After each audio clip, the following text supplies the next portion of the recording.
D'autres Mauriciens ayant comme moi la curiosité de notre passé le compléteront et en combleront les lacunes. Gageons que ce livre inspire aux jeunes générations l'envie de s'intéresser aux bâtisseurs de notre patrie, de notre sol, où nos ancêtres ont améri et que nos aînés ont ouvert au monde.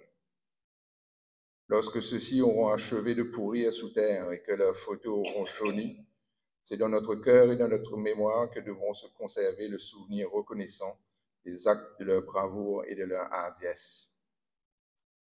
Nous devons faire vivre l'héritage de nos élites qui a donné sa virilité à notre pays.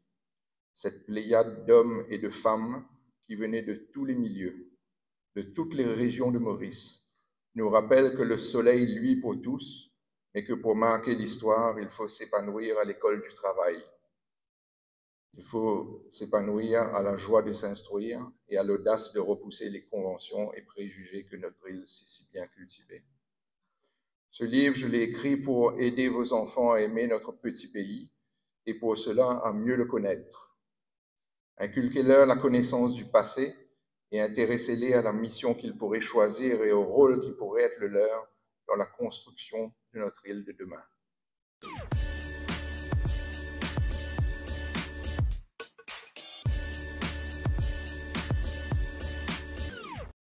Madame la Présidente de l'Assemblée nationale, qu'on peut aussi appeler la Speaker avec un E, semble-t-il,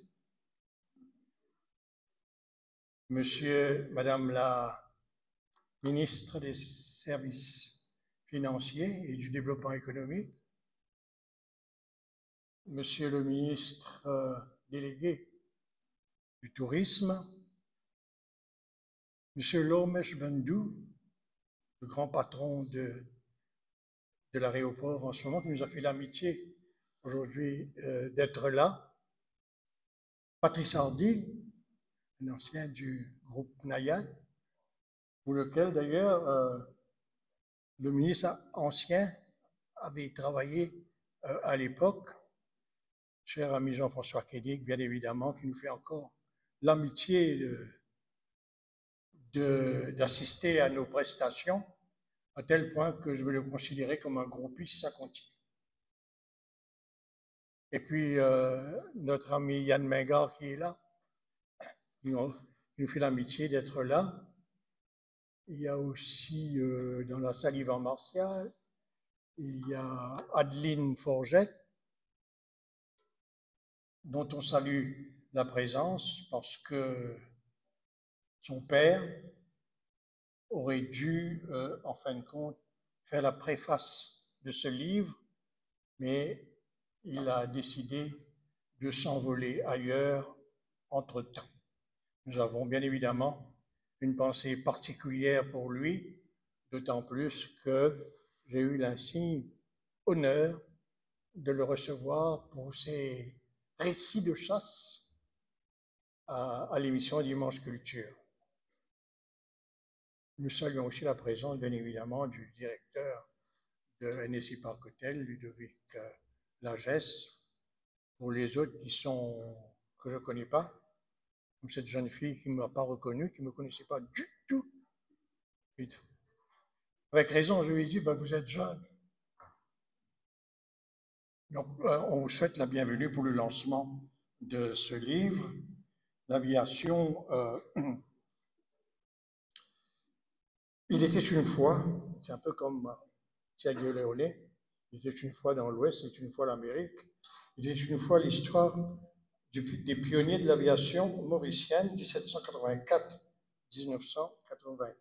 Voilà, c'est une saga qu'il nous raconte dans ce livre. Alors, en travaillant sur son précédent ouvrage consacré aux salines, Jérémie de Gersigny a découvert, de son propre aveu d'ailleurs, qu'il avait existé une piste d'atterrissage à Tamarin. Allez savoir pourquoi.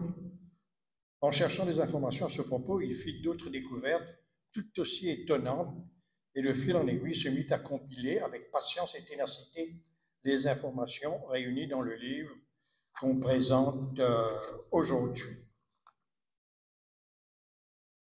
Il est évident la présence du ministre délégué du tourisme, la présence de l'Ormesh Bandou, témoigne de l'importance de ce livre qu'on devrait, à mon sens, démocratiser le plus possible afin que la jeune génération découvre qui furent les pionniers de l'aviation civile à Maurice. Moi qui suis un peu jeune, je vous interdis de rire, j'ai connu l'aviation civile avec Amélie Minga, bien évidemment. J'étais jeune journaliste. Puis la figure tutélaire de l'aviation civile, c'était Sahari Chiavangada. Il a commencé à lancer ce secteur. Donc il ne faudrait pas, du moins, oublier ceux qui sont dans le domaine du tourisme, tous ceux qui ont contribué d'une manière ou d'une autre à la progression, à l'expansion de cette industrie. Ça a été un travail, mais colossal. Il a fait les salines, l'histoire des salines, je ne sais pas si vous avez pu le lire ou le consulter. Maintenant, l'aviation civile, il est évident que c'est un passionné de l'aviation lui-même, un peu à la manière de Ludovic Lagesse, qui, me dit-on, a été pilote dans le temps. Enfin, c'est coucou. Le gros avion là, qui fait du bruit quand ça décolle de chez l'Ormège. Beaucoup de gens sont des pilotes comme ça et qui ont contribué à l'histoire. Et j'ai cru comprendre que Vincent Rogers n'est pas encore arrivé. Il va certainement arriver. Que Choisy a un projet dont certainement Jérémy va nous en parler, un projet de relancer la piste d'atterrissage à Choisy. C'est une excellente idée de voir ces pistes d'atterrissage rénovées, tant que cela ne sert pas à convoyer la drogue, tant mieux. C'est une manière pour nous de faire revivre tout un passé glorieux et surtout de rendre hommage à ceux qui ont fait de cette industrie une industrie de pointe pour amener notre PIB à un taux plus élevé. Sans plus tarder, je vais demander au ministre délégué de prendre la parole pour, disons, un maximum de 15 minutes. Je délègue Chirine Oumiro-Dizifra, la speaker de l'Assemblée nationale, d'appliquer la guillotine à la 15e minute. Elle est bien placée pour ça. Hein. Applaudissements du ministre quand même. Il a certainement dû suivre ma campagne électorale. Quand même protocolaire, Madame la Présidente de l'Assemblée nationale, Madame Oumiro-Dizifra. Exactement. Madame la Ministre du Service financier et du développement économique, Madame Titon, Monsieur Lormesh Bandou, le nouveau CEO de AML et de Atoll, Monsieur Finesse Alès, directeur de l'information de Radio One. Il exige que j'utilise ce qualificatif. Je lui ai dit que j'ai appris qu'il n'était plus directeur de l'information de Radio One quand il a été nommé. On parlait de M. Patrice Hardy, c'est plus qu'un ancien patron. J'ai presque fait mes débuts chez Nayad. J'ai beaucoup appris et grandi. Et je salue beaucoup d'amis dans la salle, Jean-François Adam, d'autres personnes qui se reconnaîtront. Madame la Présidente, M. Ziffray était mon professeur de français. Donc, si je fais des fautes ce soir, donc je ne lui ferai pas. Finlay m'a confié la lourde tâche d'annoncer la création d'un musée de l'aviation mauricienne avec un croquis, M. Bandou. Mais juste avant, à tout seigneur, tout honneur, je vais parler quelques mots sur le livre de Jérémy, que j'ai eu l'honneur et le privilège surtout cet après-midi, et de faire sa connaissance et de partir un peu dans le temps. Et je lui ai posé la question, tu es un passionné de l'aviation? Comme vient de le dire Finlay, il m'a dit non, pas du tout. Je lui ai dit, il me dit qu'il est passionné de l'histoire et du patrimoine de l'île Maurice. Et j'ai pris le temps, puisque j'allais parler ce soir, de faire un peu le tour du livre et de comprendre un peu ce monsieur qui me parle de beaucoup de choses dans le livre. Et je vous invite à le découvrir. Très intéressant. Finlay, je pense qu'il faudrait qu'on fasse ce genre d'événement chaque semaine. On a lancé un livre il y a 2 semaines, le livre de Alain Janot, et j'ai dû aller lire et j'ai appris, et beaucoup appris. Je vais prendre une citation de Sir Winston Churchill, puisque le monsieur, il est passionné tout court. Il est passionné vraiment. Si vous passez quelques minutes avec Jérémie, vous allez comprendre qu'il est passionné et surtout de son pays. La citation de Sir Winston Churchill qui déclare qu'un peuple qui oublie son histoire est condamné à le revivre. En fait, ce livre, il ne parle pas de l'aviation. Il parle plus que de l'aviation. J'ai appris aujourd'hui que le deuxième engin qui était envolé, c'était en 1784. C'était à l'île Maurice. Le premier montgolfière était en France. Le deuxième à l'île Maurice, donc j'ai appris. Merci Jérémy, merci à ton livre, vous allez le découvrir. J'ai appris que peut-être qu'il faudrait aussi l'enregistrer. Le premier homme qui s'était élevé dans les airs, c'était à l'île Maurice. Toujours pendant ce même épisode, quand il a essayé de tenir cette montgolfière, et s'est enlevé. Donc on pourrait. C'est pas une plaisanterie, c'est juste pour vous parler rapidement. Le temps fait défaut et c'est pour cette raison que j'ai pas pris de notes. En fait, il y a beaucoup d'histoires à l'île Maurice. Et j'étais à Grand-Port le 2 février pour célébrer l'abolition de l'esclavage avec le ministère des Arts et de la Culture. On avait fait un dépôt de gerbes au musée Frédéric avec l'équipe de résistance alternative à Choc-Soubron qui le fait chaque année, le ministère des Arts et de la Culture. On a appris beaucoup de choses. Si on parcourt l'île Maurice, et je pense que c'est la faiblesse et c'est un tort à redresser, on n'enseigne pas assez l'histoire de notre pays, l'île Maurice, à nos enfants. Et si on parcourt l'histoire, et c'est pour ça que je voulais te remercier surtout, je ne vais pas parler du livre, je vais lui laisser la place pour vous parler rapidement de ce bijou. J'ai pris 1 heure après ton départ. Il était une fois l'histoire des pionniers de l'aviation mauricienne. Je ne vais pas parler d'aviation, juste quelques notes sur l'aviation, puisque ça concerne le tourisme. Il n'y a pas de tourisme sans histoire. Les gens ne viennent pas uniquement voir la plage, le soleil. Ils viennent d'abord voir le Mauricien, et je n'arrête pas de défendre l'hospitalité mauricienne. C'est la découverte d'un pays, la visite d'un pays, c'est surtout la découverte d'un peuple. Et tous, ce peuple avec son histoire. Et j'encourage d'autres auteurs, d'autres historiens, j'ai écouté Jocelyn Chanlao, et c'est là où il faudrait remettre encore dans la presse, dans les émissions radio, de télévision, donner plus d'espace, de la place à l'histoire de l'île Maurice. Puisque nous avons une histoire très, très riche, très, très riche. Le monde entier est connecté à l'histoire de notre pays, de notre peuple. Et c'est pour ça que je pense que ce genre d'ouvrage est à célébrer et à saluer l'effort. Et il m'a raconté, et je le laisserai, Finlay en a touché quelques mots, raconter l'histoire, comment il est arrivé à avoir collecté toutes les infos, les photos, pour arriver à avoir ce bijou. Donc, vraiment, je salue le travail de Jérémy. L'aviation mauricienne.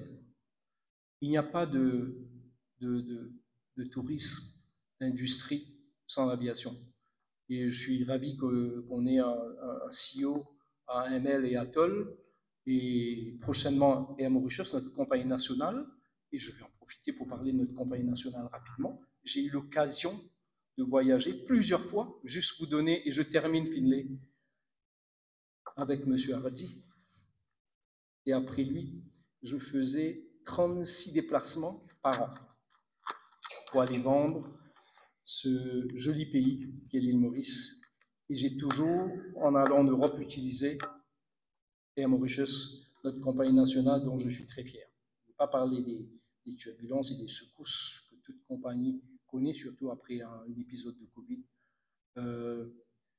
Il a connu de beaux jours, la gloire, même je peux dire d'Air Mauritius, et je n'ai aucun doute que l'équipe en place, et je me suis promis de ne pas faire de politique, a des beaux projets pour Air Mauritius.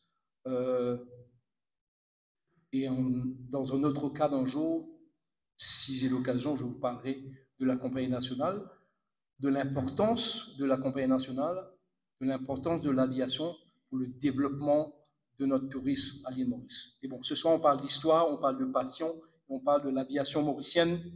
Je ne pouvais éviter de parler de notre compagnie nationale pour qui je salue tous les milliers d'hommes et de femmes qui se sont battus au cours de l'histoire de l'île Maurice pour construire déjà d'abord, il va toucher quelques mots, construire cette compagnie et faire ce qu'il est aujourd'hui. Et c'est à nous, aujourd'hui, les jeunes d'aujourd'hui, de demain, pour continuer cette belle histoire de Air Mauritius. Je ne savais pas qu'il y avait Air Grand B, je ne savais pas qu'il y avait une piste d'atterrissage et plusieurs même à Tamarin. Il va nous en parler. C'est pour ça que je vous invite rapidement d'aller découvrir le livre de Jérémy Bruce de Gersini. Encore une fois, un grand bravo à l'auteur. Merci.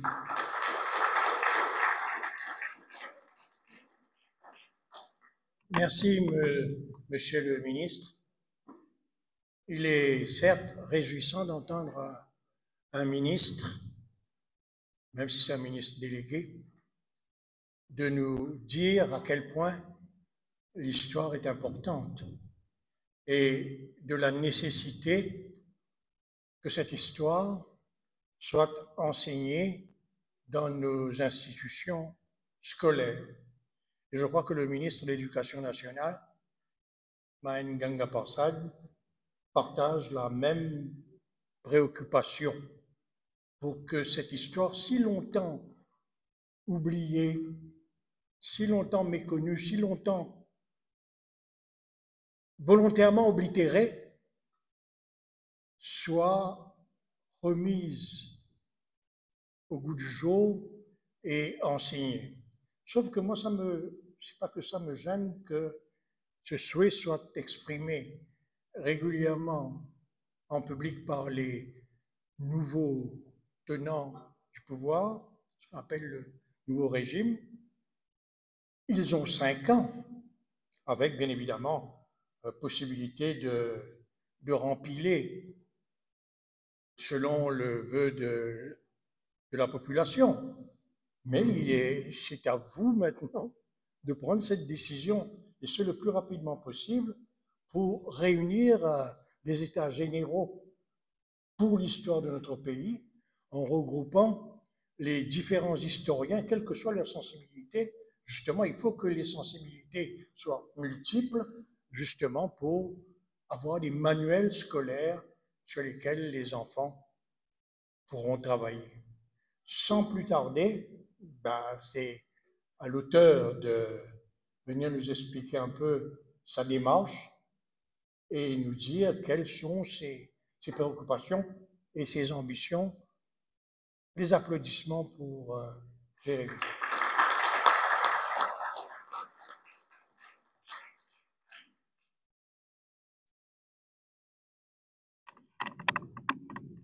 Merci Finlay et merci Monsieur le ministre délégué pour vos sympathiques encouragements et présentations.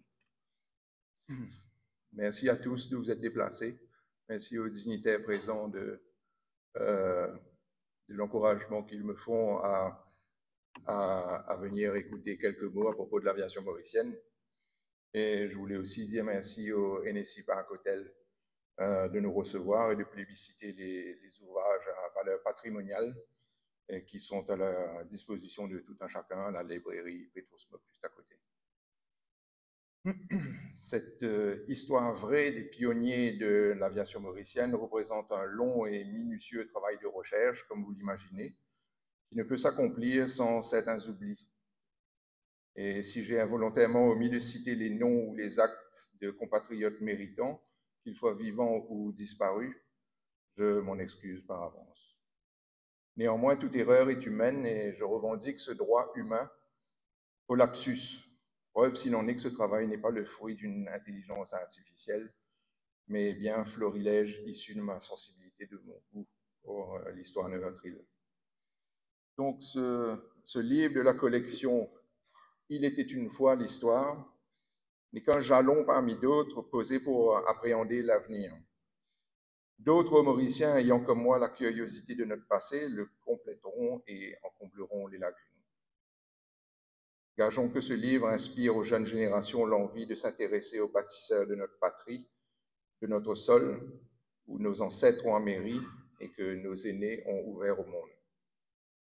Lorsque ceux-ci auront achevé de pourrir sous terre et que leurs photos auront jauni, c'est dans notre cœur et dans notre mémoire que devront se conserver le souvenir reconnaissant des actes de leur bravoure et de leur hardiesse. Nous devons faire vivre l'héritage de nos élites qui a donné sa virilité à notre pays. Cette pléiade d'hommes et de femmes qui venaient de tous les milieux, de toutes les régions de Maurice, nous rappelle que le soleil luit pour tous, mais que pour marquer l'histoire, il faut s'épanouir à l'école du travail. Il faut s'épanouir à la joie de s'instruire et à l'audace de repousser les conventions et préjugés que notre île sait si bien cultiver. Ce livre, je l'ai écrit pour aider vos enfants à aimer notre petit pays et pour cela à mieux le connaître. Inculquez-leur la connaissance du passé et intéressez-les à la mission qu'ils pourraient choisir et au rôle qui pourrait être le leur dans la construction de notre île de demain. Offrez-leur à la fois des racines riches de connaissances et des ailes profilées d'audace. Chaque rêve d'enfant que vous nourrissez est une graine plantée pour notre avenir. Apprenez-leur à oser, à rêver grand, car comme un avion qui s'élève dans les airs, leurs aspirations pourront tous nous mener très loin. Où se trouvent les frontières, si ce n'est dans l'esprit? Où se trouve la fraternité, si ce n'est dans le cœur? Où se trouve la liberté, si ce n'est dans la possibilité que nous ont laissé les pionniers de l'aviation mauricienne de nous envoler?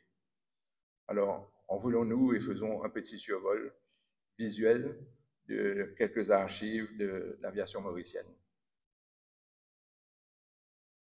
Le premier contact des Mauriciens avec l'aviation a eu lieu en 1784 avec un ballon aérostatique qui était le premier vol de l'hémisphère sud et le deuxième vol dans le monde après la démonstration des frères Montgolfier à Versailles. Donc on a quand même, notre petite île a quand même sa part dans l'histoire de l'aviation mondiale. Et puis il y a une longue période de vide en termes d'aviation et le premier contact des Mauriciens avec l'aviation motorisée, du plus lourd que l'air, c'est pendant la Première Guerre mondiale où des Mauriciens se sont engagés à aller défendre leur patrie qui était l'Angleterre. Nous étions alors une colonie britannique. Et les Mauriciens se sont retrouvés aux commandes des engins que vous voyez, parfois avec une formation de 5, 6 ou 7 jours, et se sont retrouvés dans le ciel à guerroyer contre les Prussiens pendant la Première Guerre. C'est Roland Garros qui a inventé le tir en mitraillette à travers l'hélice des avions. Et à cette époque-là, cette invention-là n'existait pas encore. L'hélice était à l'arrière de l'appareil et les mitraillettes étaient à l'avant. Et là, vous voyez Bertie Anderson, un Mauricien, assis à l'avant de l'avion, sur lequel il est écrit, c'est trop petit pour que vous voyez, mais je vous le dis, Presented by the Colony of Mauritius. C'était l'effort de guerre qui avait contribué financièrement à acheter des avions. Donc c'était des biplans. Le premier vol d'un avion à Maurice, c'était l'Avro du major Honnête, qui est arrivé à Maurice en pièces détachées et qui a été reconstruit aux casernes à Port-Louis et convoyé par un train spécial de la gare Victoria à Port-Louis à la gare de Vaqua pour des démonstrations et des baptêmes de l'air sur la plaine du Gymkhana, qui s'appelait pour l'occasion l'aérodrome du Gymkhana. Et c'est la première fois qu'un avion a décollé du sol mauricien. Et il y a eu quelques dizaines de baptêmes de l'air pendant plusieurs semaines. Et puis l'avion est reparti en pièces détachées, tel qu'il était venu.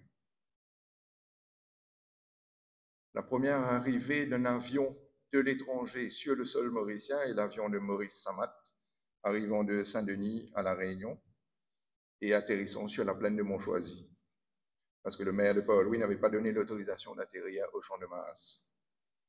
Il y avait toujours ces craintes de ne pas tenter le diable et de ne pas permettre des choses qui permettraient l'envahissement et l'invasion de l'île.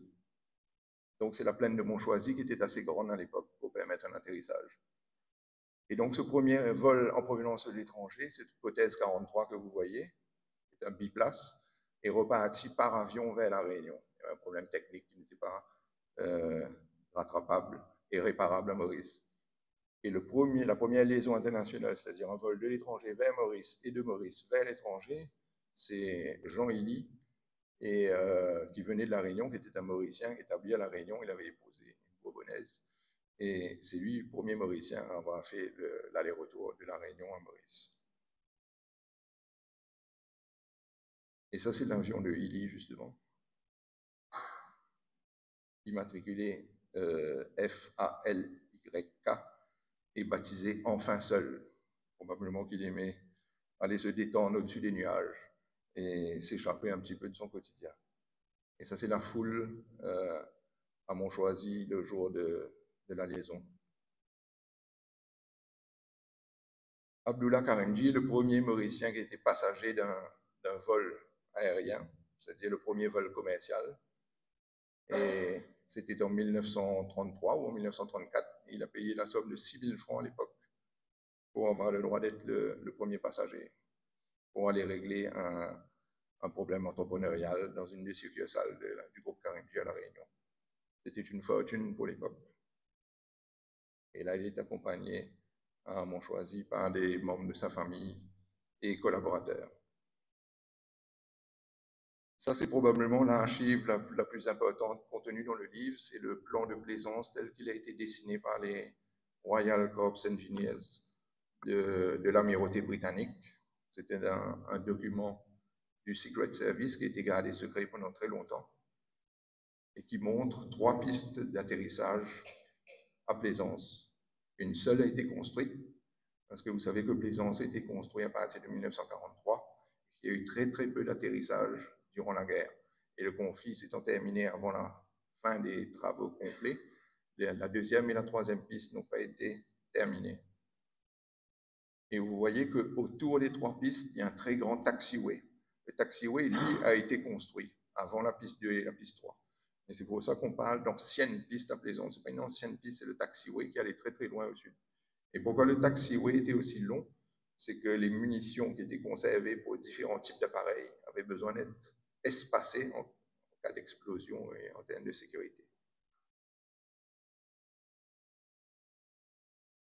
Donc ça, c'est une des premières photos aériennes. La première photo aérienne de l'île date de 1943. Ce sont des hydravions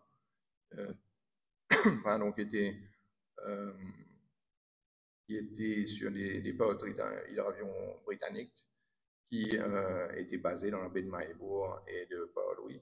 Et ce sont ces appareils qui ont fait les premières photos aériennes de l'île. Et vous voyez l'ébauche de deuxième piste où le terrain était défriché d'ouest en est sur la propriété de Plaisance pour la construction de la deuxième piste, mais finalement, ça n'a pas été de l'avant.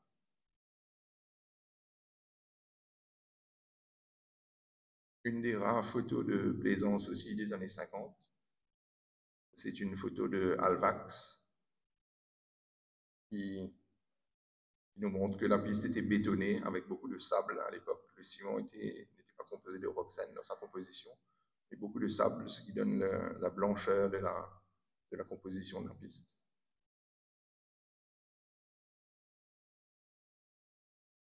Une photo prise par le commandant Henri Roth, qui était l'un des premiers pilotes, si ce n'est le premier pilote français à atterrir à Plaisance, et qui était le seul pilote accrédité durant les années 40 et début des années 50 pour se poser à Plaisance.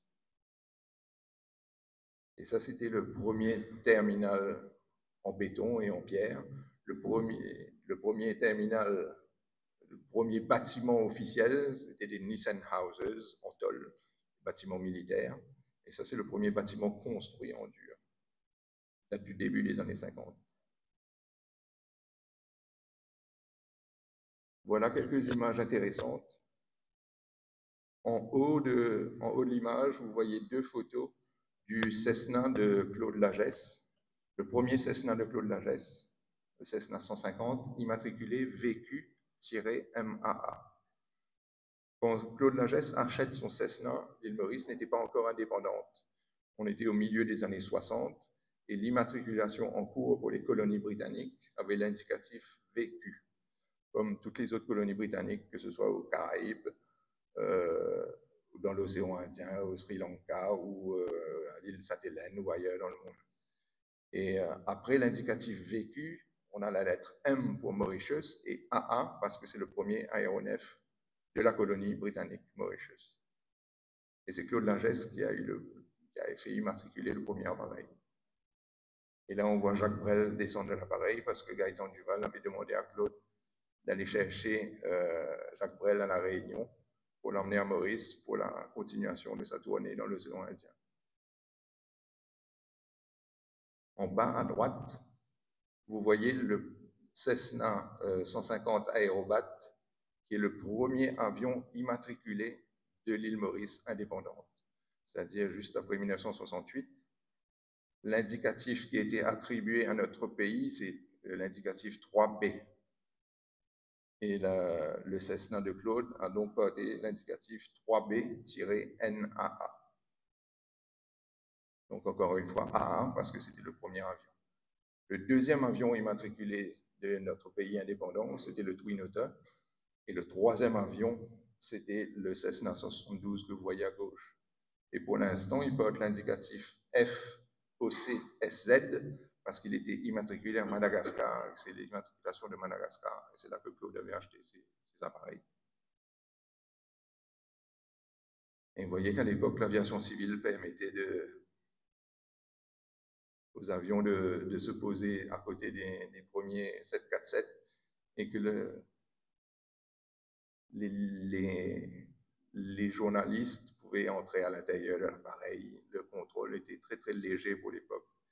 Et il y avait beaucoup de fantaisie et de gens qui faisaient un peu tout et n'importe quoi. Il y a beaucoup d'anecdotes amusantes à ce propos dans le livre. Je voulais aussi vous montrer cette photo-là parce que c'est la piste du Morne qui existait de 1965 à 1967. En 1964, il y a la création de New Mauritius Hotels et de Bigafi pour Big Game Fishing. Et les premiers rondavelles et les premiers petits campements, premières villas du Morne commencent à être construits, vous voyez à droite de l'image. Et très rapidement, Amédée Mingard décide de donner un essor nouveau à ce tourisme et de construire plus de bungalows, etc. Et donc, il a besoin de récupérer les terrains qui sont du côté de la plage. Et donc, cette piste-là n'a duré que 2 ans, de 65 à 67. Néanmoins, les avions continuaient à atterrir sur le golfe, et ce qui était assez dangereux à cause des vents rabattants liés à la montagne. Et l'achat des hélicoptères de Air Mauritius en 84 et le décès de Claude Lagesse en 83 ont fait que les atterrissages au Morne ont cessé naturellement. Une rarissime photo de Rodrigue qui ne figure pas dans le livre, une photo aérienne prise d'un hydravion de Plaine Corail avant la construction de la piste. C'est à Plaine Corail que Amédée Mingard et Louis Espy-Tainwell ont choisi de construire la piste, même si Amédée avait laissé le choix officiel au Premier ministre. Amédée et Louis étaient partis en reconnaissance en bateau à Rodrigue pour choisir ce lieu. Et voilà ce que ça donne aujourd'hui.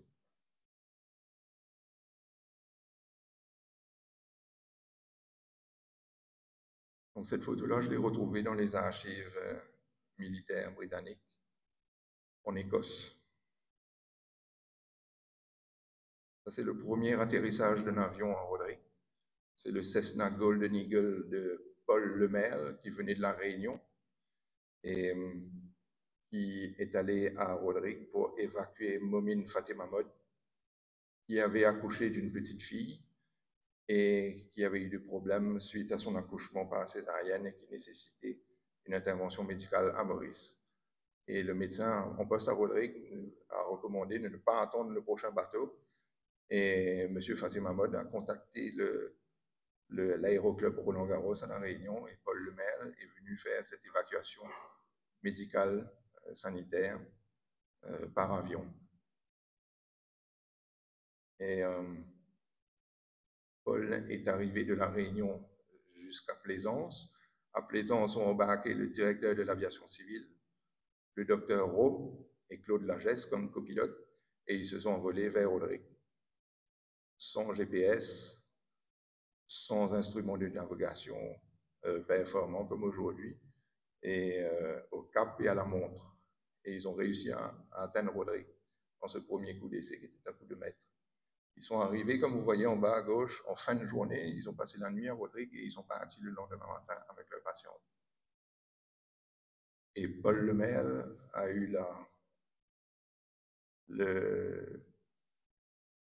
bonne idée de ne jamais facturer ce premier vol historique vers Rodrigue, malgré les demandes répétées de la famille Mabot pour rémunérer celui qui avait sauvé la fille. Et il n'a jamais voulu accepter de paiement, ni jamais demandé de paiement pour son geste historique. À gauche, vous avez reconnu l'île au Cerf et la petite piste de 450 mètres de long qui avait l'avantage d'être orientée plein sud-est et donc qui permettait un décollage facile malgré la petite dimension de la piste.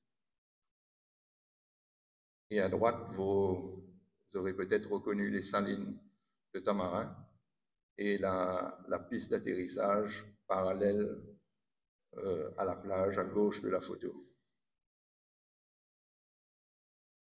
La piste avait été créée par la famille de Ravel qui voulait développer son relais motel de la mi-voie dans les années 70 et qui voulait donc relier directement le motel à l'aéroport pour le transport des passagers pour éviter la longue route de Plaisance à Tamarin de l'époque. Mais quand l'aviation civile leur a demandé de se mettre aux normes, etc., ils ont préféré envoyer faire faute. Je suppose qu'il y avait un peu d'oursin dans les poches, mais ça c'est une autre histoire. Une autre chouette photo qui n'a jamais été publiée aussi, c'est la photo de la piste de Bellemare, juste à l'arrière de l'hôtel Constance Bellemare, et qui desservait à la fois les clients de Constance Bellemare et du Saint-Géron.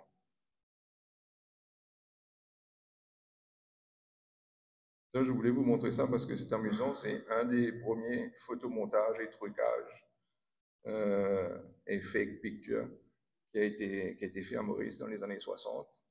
À gauche, vous avez la photo originale du Piper Navarro, le premier appareil qui a été opéré par Air Mauritius en lease de Air Madagascar. Et à droite, vous avez le photomontage, c'est-à-dire l'avion découpé et posé à la même hauteur, à la même perspective sur le tarmac de Plaisance.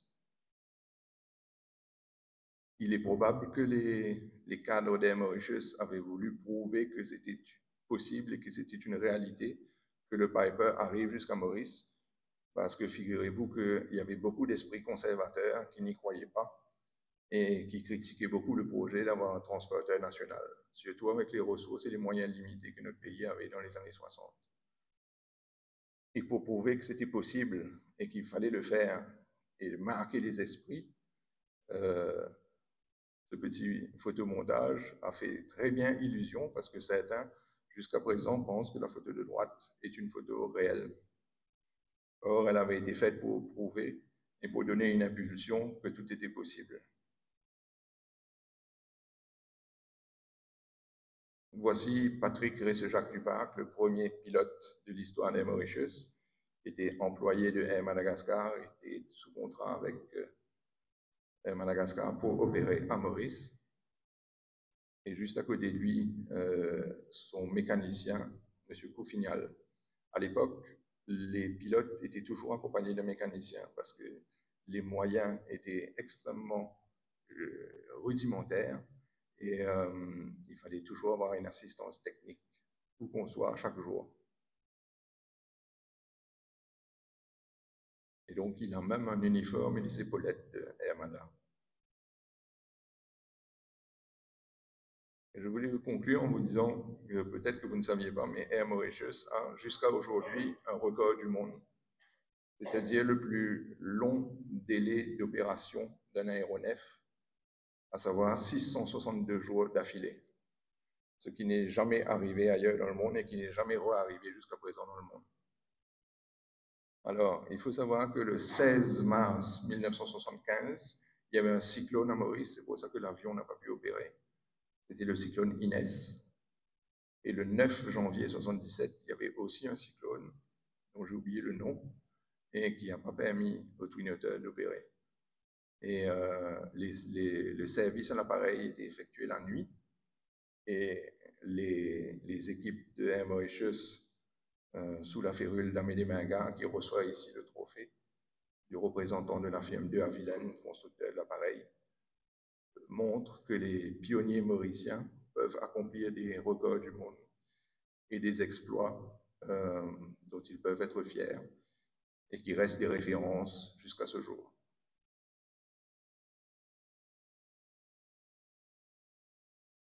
Alors, je voulais vous dire aussi quelques mots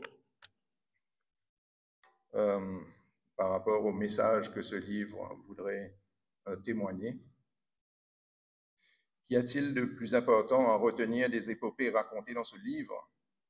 Est-ce de réaliser des exploits inédits, de rejoindre des escales inatteignables, de découvrir des destinations inconnues, ou alors est-ce la manière de l'avoir fait? En d'autres mots, l'important est-il de découvrir l'autre ou de se découvrir soi-même? Les pionniers n'eurent pas à se poser de questions, puisque pour eux, et pour eux seuls, la fin et les moyens ne faisaient qu'un. Ils sont liés par une fraternité universelle et intemporelle. Peut-être est-ce cela le point commun entre Gérard Issier et Amédée Mingat et tous les autres. Ils ne pensaient pas à la finalité de leur périple, mais à son élaboration, aux soins qu'ils devaient apporter à préparer, à construire et à fédérer une équipe compétente, passionnée, énergique et dédiée à l'Odyssée en laquelle ils croyaient et dont ils ouvraient la voie. Leur autre point commun est lourd de sens. Ils savaient mieux que quiconque qu'ils ne verraient probablement pas la fin de leur mission. La mort a pris bon nombre de pionniers de l'aviation en cours de route, mais gageons qu'ils étaient tous prêts à payer le prix de leur passion.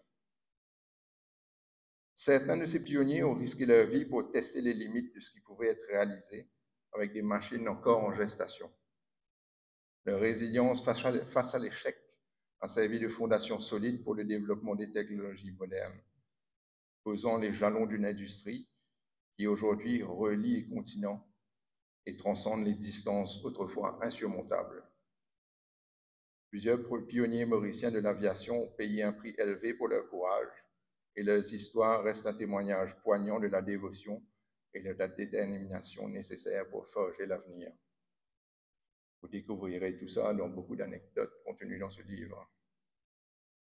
Puisse le souvenir de leur audace continuer à inspirer les nouvelles générations à poursuivre leurs rêves, à repousser les frontières et à explorer l'inconnu dans de nouveaux domaines, tels que l'économie bleue ou la transition écologique.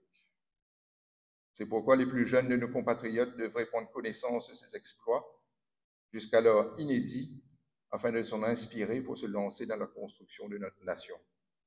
Une île Maurice dont ils ne verront pas les contours auxquels ils rêvent aujourd'hui, mais qui demain leur devra la témérité et l'envie dont ils doivent faire preuve dès à présent. À la lueur des étoiles et dans le sillage des avions qui sillonnent désormais les cieux du monde entier, il nous incombe aujourd'hui de transformer l'impossible en possible, d'ouvrir de nouvelles voies et de redéfinir les horizons de notre nation arc-en-ciel. Elle en vaut vraiment, vraiment la peine. Merci.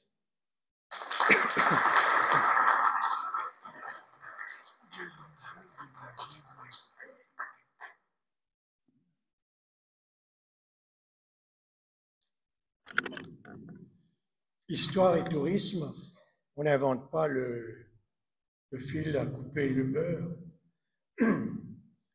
Dans n'importe quel pays que vous allez, que vous visitez, il y a des musées partout. Des musées qui témoignent de l'histoire de notre pays.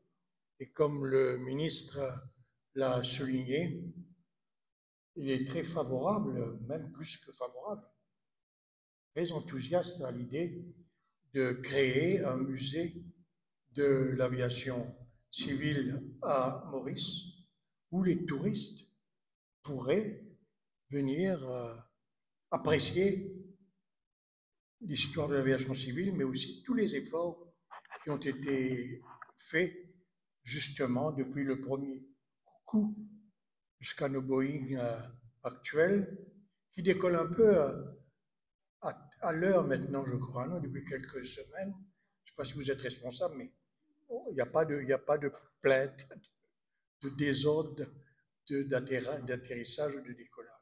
Mais on se réjouit justement de cette initiative du ministre et nous espérons qu'il aura les fonds très rapidement, un budget pour la... Ben oui, c'est duty en plus, non? Il devrait débloquer ça. On va les enfermer jusqu'au budget, jusqu'à ce qu'ils développent ce musée. Nous allons procéder maintenant au lancement officiel du livre. Comme le ministre a déjà reçu sa copie, symboliquement devant les caméras, Jérémy va lui remettre un exemplaire du livre devant la table pour permettre à ceux qui veulent faire des photos de le faire. Monsieur le ministre, allez devant.